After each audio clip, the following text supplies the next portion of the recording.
Assalamualaikum warahmatullahi wabarakatuh, Bapak Ibu yang kami hormati. Pada kesempatan kali ini kita akan membahas soal UPPPG PGSD tahun 2022 yang kami sesuaikan dengan kisi-kisi. Nah, UP ini diberikan untuk Bapak Ibu yang akan menghadapi UP nanti pada tanggal 15 dan 16 Oktober. Bagi Bapak Ibu yang ikut UP kategori 1, kemudian UP Prajabatan tahun 2021 dan UP Retakar.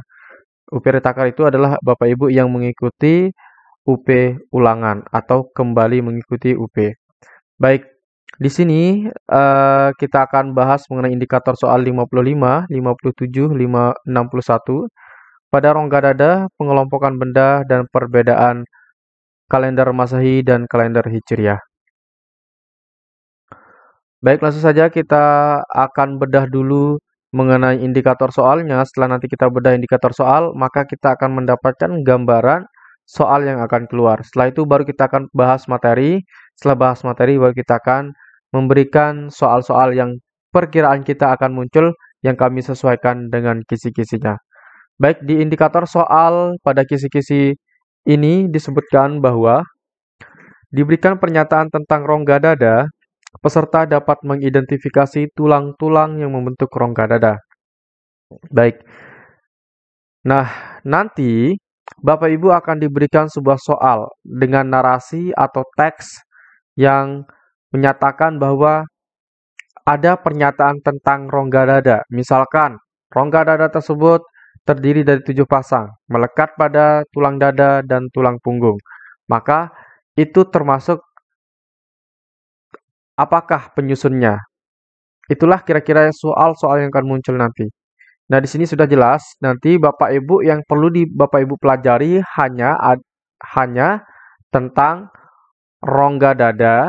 Di antara rongga dada tersebut kan terdiri dari tulang rusuk, tulang dada, dan tulang punggung. Nah, di video kali ini kita akan bahas mengenai rongga dada yang terkait dengan tulang punggung, tulang dada, dan tulang rusuk.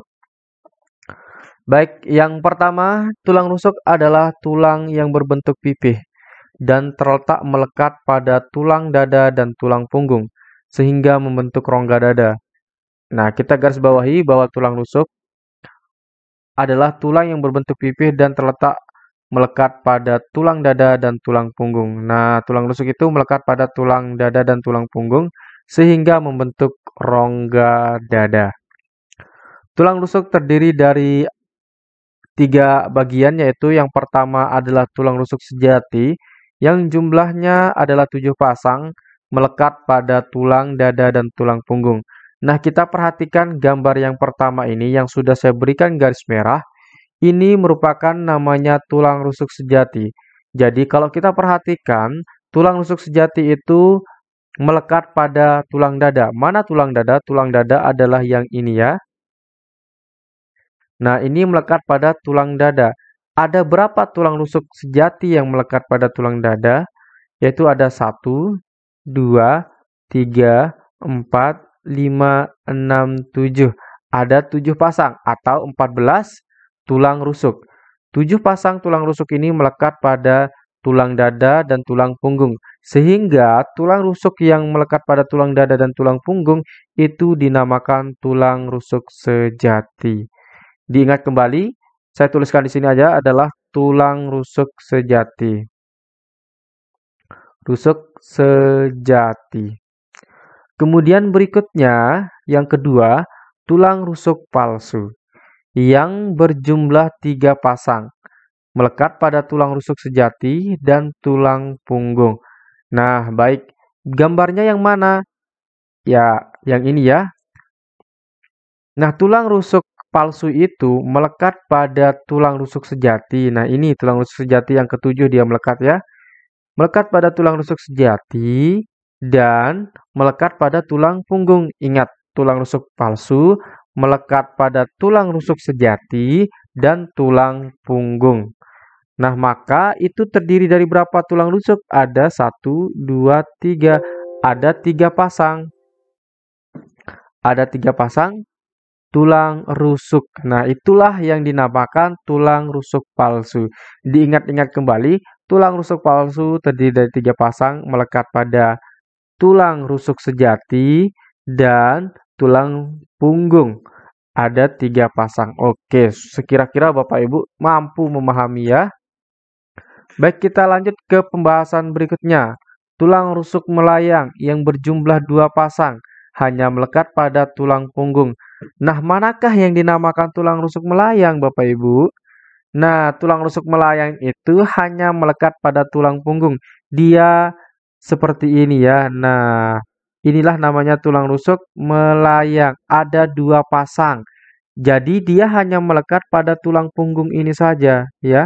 Sedangkan ujungnya seperti ini, tidak melekat pada tulang sejati maupun tulang dada. Jadi hanya melekat pada tulang punggung itu sebanyak 2 pasang. Itu dinamakan tulang rusuk melayang. Oke, kalau sudah bisa dipahami, kita lanjut ke pembahasan berikutnya. Nah, kan tadi penyusun dari mohon maaf, rongga dada itu ada tulang rusuk, tulang punggung, dan tulang dada. Nah, berikutnya sekarang kita akan pelajari mengenai tulang dada. Nah, tulang dada itu yang mana Bapak Ibu? Nah, kita bantu dengan garis merah ini. Inilah yang namanya tulang dada. Baik. Oke, ya, ini agak bengkok-bengkok ya. Untuk memperjelas kita ke yang sebelah kanan ini, kita potong dia ke sebelah kanan. Nah, kita pahami ini adalah tulang dada Bapak Ibu. Kenapa kita masukkan bahasan ini ke indikator 55? Karena di sini tidak dijelaskan spesifik soalnya seperti apa. Tetapi kita sudah diberikan tanda-tandanya saja ya. Berarti ada 2 yang kita bahas di sini, tulang rusuk dan tulang dada. Baik, yang pertama, yang paling atas ini namanya tulang hulu atau manubrium. Ingat, tulang hulu itu ada di paling atas tulang dada atau disebut manubrium. Nah, setelah tulang hulu, di bawah tulang hulu ada namanya badan, tulang badan atau gladiolus atau body. Nah, biasa saja nanti istilahnya bisa diberikan gladiolus atau body. Nah, tulang badan ada di tengah-tengah atau gladiolus maupun body ada di tengah-tengah tulang dada ini. Ya, ini kami bantu dengan garis merah seperti ini. Oke, ini adalah tulang hulu. Kemudian ini adalah tulang gladiolus atau badan atau body. Kemudian yang ujung paling bawah ini namanya tulang taju pedang. Nah, tulang taju pedang biasa disebut sigmoid process. Ya, tulang taju pedang itu ada di paling bawah tulang dada. Nah, bisa saja Bapak Ibu nanti diberikan soal mengenai tulang taju pedang, kemudian tulang gladiolus atau tulang badannya, atau maupun tulang manubrium atau hulunya. Nah, jadi Bapak Ibu pahami yang ketiga ini ya, dipahami. Mohon dipahami. Oke. Nah, kalau sudah kita bahas dan saya anggap ini Bapak Ibu sudah paham ya. Nanti kalau ada yang tidak paham, bisa dipesan saja e-booknya. Nanti di situ kami jelaskan juga. Baik, sebelum kita bahas soalnya, bagi Bapak Ibu yang berminat untuk mendapatkan e-book soal UPPPG PGSD yang kami sesuaikan dengan kisi-kisi, silahkan Bapak Ibu bisa menghubungi kami melalui nomor WhatsApp 081 803 358 023. Baik, langsung saja kita bahas soal yang pertama. Rongga dada dibentuk oleh sejumlah tulang antara lain yang melekat pada tulang dada dan tulang punggung. Nah, kita ingat-ingat, di sini sudah jelas rongga dada dibentuk oleh sejumlah tulang antara lain tulang dada dan tulang punggung. Yang melekat pada tulang dada dan tulang punggung ialah A. Tulang rusuk pendek, B. Tulang rusuk sejati, C. Tulang rusuk belikat, D. Tulang rusuk melayang. Ingat, soalnya adalah tulang dada dan tulang punggung. Yang melekat pada tulang dada dan tulang punggung. Itu intinya. Kembali saya ingatkan kembali, di sini kata kuncinya adalah yang melekat pada tulang dada dan tulang punggung. Apakah A. Tulang rusuk pendek, B. Tulang rusuk sejati, C. Tulang rusuk belikat, D. Tulang rusuk melayang. Jawaban yang tepat adalah yang B, yaitu tulang rusuk sejati. Baik, dari ketiga gambar ini, manakah yang menunjukkan tulang rusuk sejati? Yaitu gambar yang pertama. Nah, kalau kita perhatikan ya, yang B ini, inilah tulang rusuk sejati. Itu melekat pada tulang dada dan tulang punggung. Ada berapa pasang? Ada 7 pasang. Nah, ini diingat-ingat Bapak Ibu. Tulang yang melekat pada tulang dada dan tulang punggung adalah tulang rusuk sejati. Nah, jadi jawaban yang tepat adalah yang B. Baik, kenapa bukan A? Kalau A tidak ada namanya tulang rusuk pendek ya. Jadi A salah. Kemudian yang C, ini jelas salah. Penyusun dari rongga dada itu hanya tulang dada, tulang punggung, dan tulang rusuk, bukan tulang belikat. Kemudian yang D, tulang rusuk melayang. Nah, kalau tulang rusuk melayang itu hanya melekat pada tulang punggung. Nah, inilah tulang rusuk melayang. Melekat pada tulang punggung. Jumlahnya ada berapa? Ada 2 pasang. Nah, jadi itulah jawaban yang soal pertama ini. Oke, bagi Bapak Ibu yang kira-kira ingin mengikuti tryout UPP PGPG SD yang kami hanya berikan harga 12.500, bisa Bapak Ibu hubungi nomor WA kami. Nah, untuk tryout ini bisa Bapak Ibu akses berkali-kali, dapat digunakan di HP dan di laptop. Jadi bebas Bapak Ibu ya. Baik, kita lanjut ke soal berikutnya. Tulang rusuk yang membentuk rongga dada melekat pada titik-titik. Nah, di sini sudah sangat jelas soalnya. Tulang rusuk yang membentuk rongga dada melekat pada apa? Apakah A, tulang rusuk dan tulang selangka, B, tulang dada dan tulang belikat, C, tulang punggung dan tulang dada, D, tulang selangka dan tulang belikat. Yang manakah ini? Kok seperti ini pilihan jawabannya ya? Jadi jelas jawaban D itu salah. Berarti jawaban yang benar kira-kira A, B, dan C. Jawaban yang tepat adalah yang C, yaitu tulang rusuk. Nah, jadi yang membentuk rongga dada itu ya, yang membentuk rongga dada itu tulang rusuk ya, tulang rusuk yang membentuk rongga dada melekat pada tulang punggung dan tulang dada. Ingat tulang dada yang ini ya. Oke, tulang punggung dan tulang dada. Oke, sudah sangat jelas ya jawabannya adalah yang C. Untuk tulang rusuk dan tulang selangka tentu yang ini bukan dan tulang rusuk juga bukan. Kemudian yang B, tulang dada. Tulang dada sudah benar, dia melekat pada tulang dada. Kemudian tulang belikat, letak salahnya adalah di tulang belikat. Kemudian yang D, tulang selangka, ini jelas salah. Kemudian tulang belikat ini juga jelas salah. Jadi jawaban yang tepat adalah yang C, tulang punggung dan tulang dada.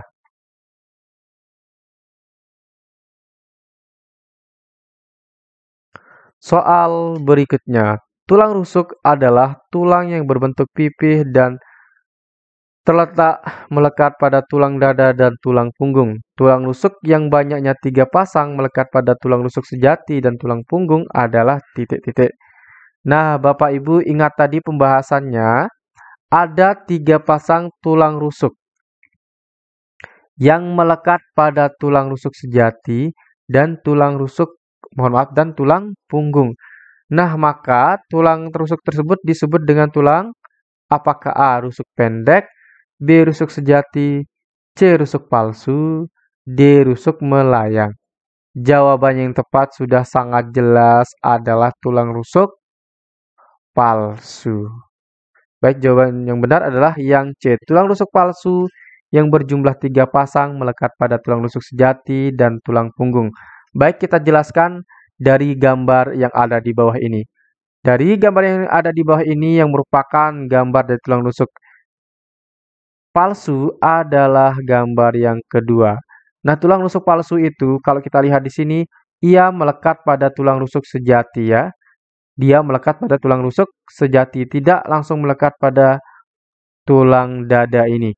Jadi hanya melekat pada tulang rusuk sejati dan tulang punggung sebanyak 3 pasang. 1, 2, 3. Oke.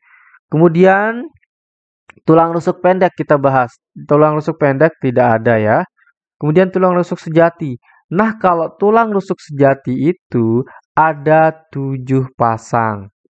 Kemudian melekat pada tulang dada dan tulang punggung.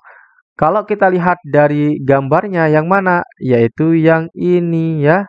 Ada 7 pasang, kita hitung 1, 2, 3, 4, 5, 6, 7. Ada 7 pasang dari tulang rusuk sejati. Berikutnya, jadi yang B ini salah. Kemudian yang D, tulang rusuk melayang. Nah, kalau tulang rusuk melayang itu ada 2 pasang. Nah, 2 pasang dan hanya melekat pada tulang punggung. Yang manakah gambarnya? Yaitu yang ketiga ini. Nah, inilah yang dinamakan tulang rusuk melayang. Oke, kita beri garis lingkaran merah ya itu ya. Baik, saya rasa Bapak Ibu sudah memahami mengenai pembentuk tulang dada ini ya, tulang rongga dada.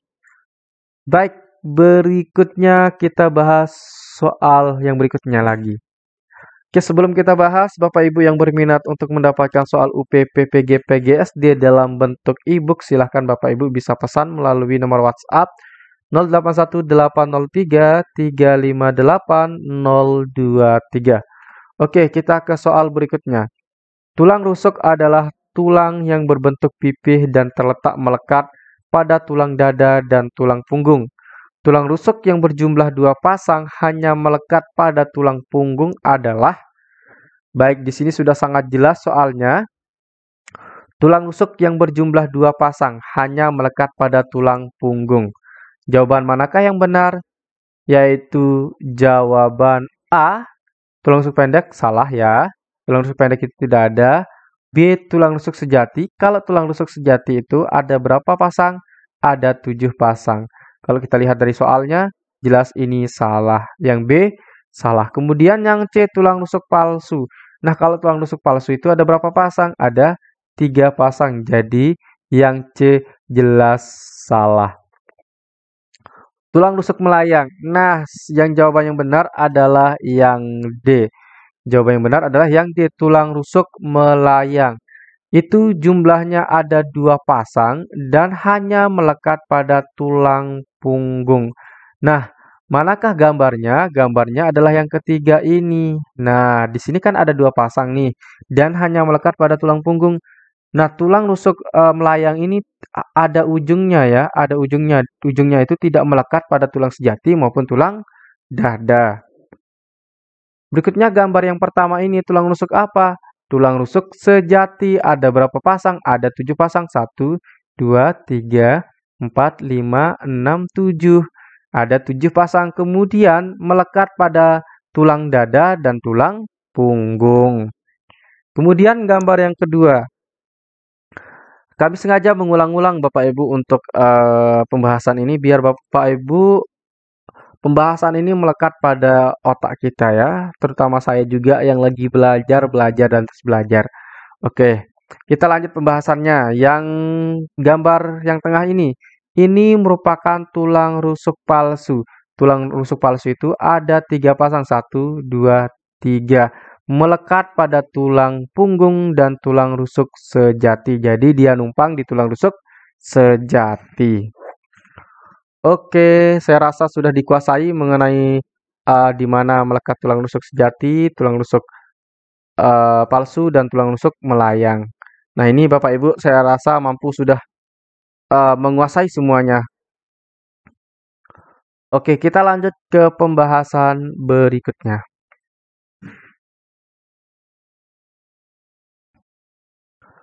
Berikut ini pernyataan yang benar mengenai tulang penyusun rongga dada adalah titik-titik. Oke. Manakah pernyataan yang benar mengenai tulang penyusun rongga dada? Apakah A. Tulang hulu terletak di bagian bawah tulang dada? B. Tulang badan terletak di atas tulang dada? C. Tulang taju pedang yang terletak di bagian tengah tulang dada. D. Tulang hulu terletak di bagian atas tulang dada. Oke, jawaban yang tepat di sini adalah yang D. Mari kita lihat pembahasannya. Baik, kalau kita analisis dari jawaban D ini, tulang hulu terletak di bagian atas tulang dada. Nah, kalau kita perhatikan tulang dada, itu kan dibagi menjadi 3, ada tulang hulu atau biasa disebut manubrium, kemudian tulang badan biasa disebut gladiolus ataupun body, kemudian taju pedang biasa disebut dengan sigmoid process. Nah, yang paling atas ini, bagian paling atas itu namanya tulang hulu atau manubrium. Nah, di D itu menerangkan tulang hulu terletak di bagian atas tulang dada. Jadi, yang D sudah benar ya. Oke, kemudian kalau yang berikutnya di bagian tengah dari tulang dada itu dinamakan tulang gladiolus atau body atau badan. Ingat-ingat, tulang badan atau gladiolus itu berada di tengah-tengah bagian dari tulang dada. Jadi kalau A itu salah ya. Oke, kemudian yang B, tulang badan terletak di tulang di atas ini seharusnya hulu kalau di atas ya. Tulang taju pedang terletak di bagian tengah. Kalau bagian tengah itu namanya gladiolus atau badan. Jadi jelas salah yang C. Oke, kita lanjut ke yang sini. Taju pedang atau sigmoid process. Taju pedang atau sigmoid process itu berada di paling bawah dari bagian tulang dada. Dia terletak di bawah gladiolusnya. Oke, jadi Bapak Ibu ingat-ingat 3 hal ini nanti untuk menyelesaikan soal-soal yang ada di UP-nya ya. Semoga Bapak Ibu mampu memahami apa yang sudah kami jelaskan, apa yang sudah kami siapkan soal-soal yang kami berikan baik di e-booknya maupun di YouTube ini ya. Kalau Bapak Ibu mau lengkap, silahkan Bapak Ibu langsung saja menghubungi nomor WhatsApp itu dan dapatkan e-booknya. Oke, sekarang kita akan melakukan bedah indikator soal pada 57 ini. Disajikan nama beberapa benda, peserta dapat mengelompokkan dengan memberikan alasan berdasar pengelompokannya. Baik, di sini nanti Bapak Ibu akan diberikan sebuah soal yang terkait dengan beberapa benda. Nah, beberapa benda itu bisa Bapak Ibu kelompokkan ke yang mana? Ya, nanti bisa saja isolator, konduktor, ataupun benda yang bisa bercampur maupun tidak bercampur. Itu nanti Bapak Ibu pelajari keduanya ya. Baik, yang pertama konduktor adalah zat perantara yang mudah menghantarkan listrik dan panas. Contohnya logam seperti aluminium, baja, besi, dan lain-lain. Sementara isolator adalah benda-benda yang sulit menghantarkan panas seperti ebonit, plastik, kain, dan lain-lain. Nah, kalau di video ini saya hanya membahas tentang isolator dan konduktor, tetapi di e-booknya itu saya buatkan juga mengenai benda yang bisa bercampur dan benda yang tidak bisa bercampur. Misalkan gula dengan air itu kan bisa bercampur. Nah, kemudian ada benda juga yang tidak bisa tercampur. Itu misalkan besi atau pasir dengan air itu kan tidak bisa bercampur. Nah, itu saya bahas di e-booknya. Bagi Bapak Ibu yang berminat untuk mendapatkan e-booknya, silahkan saja hubungi nomor WhatsApp yang tadi ya di 081 803 358 023. Baik, kita langsung saja bahas yang pertama. Analisis gambar di bawah ini atau dia tabel di bawah ini ya, ada isolator dan konduktor. Di antara kelompok isolator dan konduktor di atas, yang salah penempatannya adalah yang mana? Apakah seng? Nah, kalau seng itu kan dia penghantar panas atau tidak? Penghantar panas. Ini seharusnya di sini ya. Kemudian karet. Karet itu isolator apa bukan? Bukan. Ini juga berarti ini salah, ini salah. Kemudian C, perak. Kalau perak itu bisa mengantarkan panas, bisa. Kalau emas bisa mengantarkan panas, bisa. Jadi kita lihat jawaban yang tepat adalah yang C seharusnya ya. Berarti di sini pertanyaannya adalah kecuali. Oke.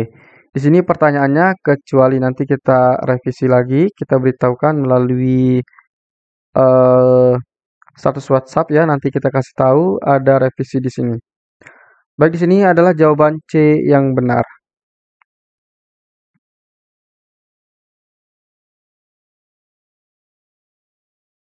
Berikutnya, besi, aluminium, dan tembaga adalah termasuk benda A. Isolator, B. Konduktor, C. Isolator dan konduktor, D. Tidak menghantarkan panas. Ya, sudah sangat jelas ya kalau besi, aluminium, tembaga itu bisa menghantarkan panas atau arus listrik. Jadi jawaban A lah yang benar.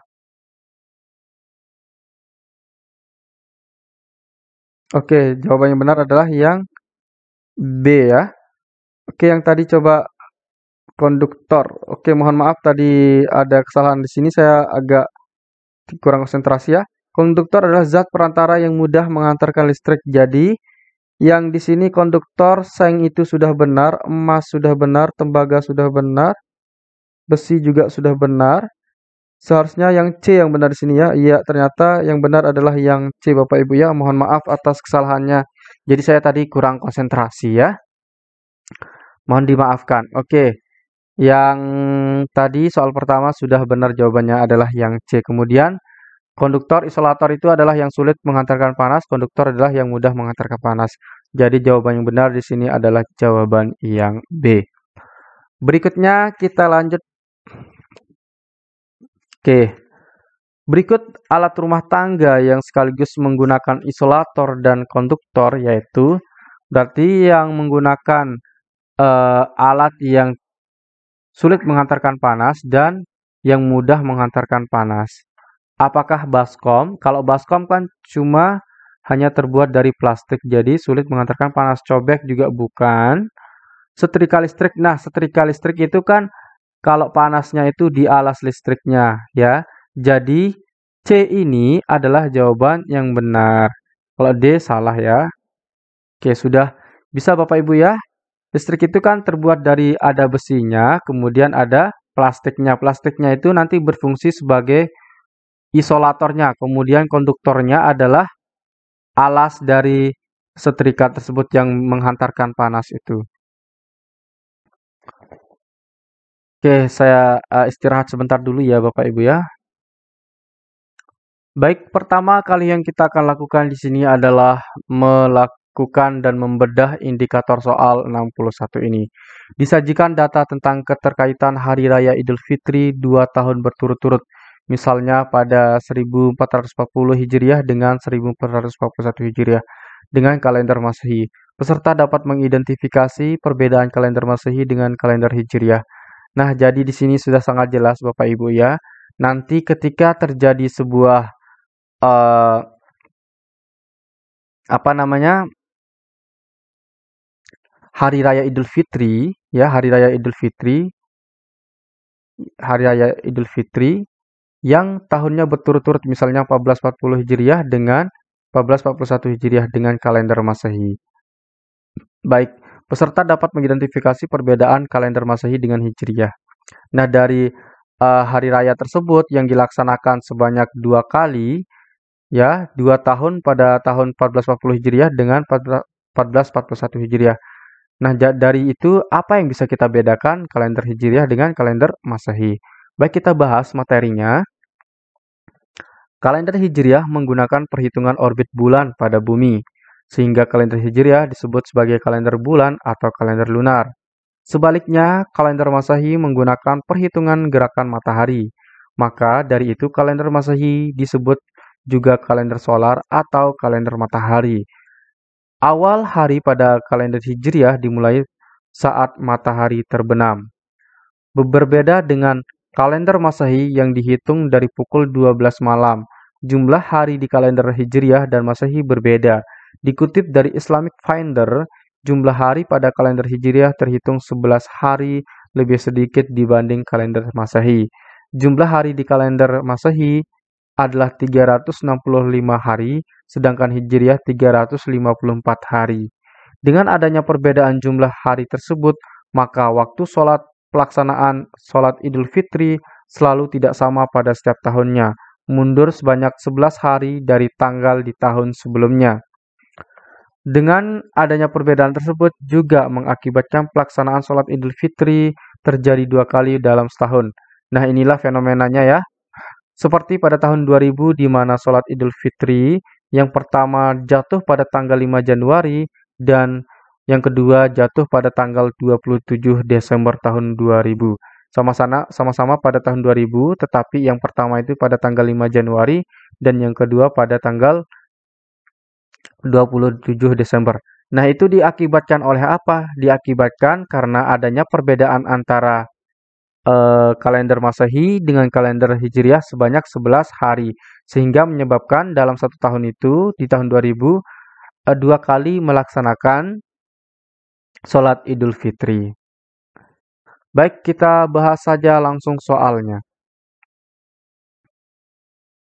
Adanya perbedaan tersebut juga mengakibatkan pelaksanaan Idul Fitri terjadi 2 kali dalam satu tahun.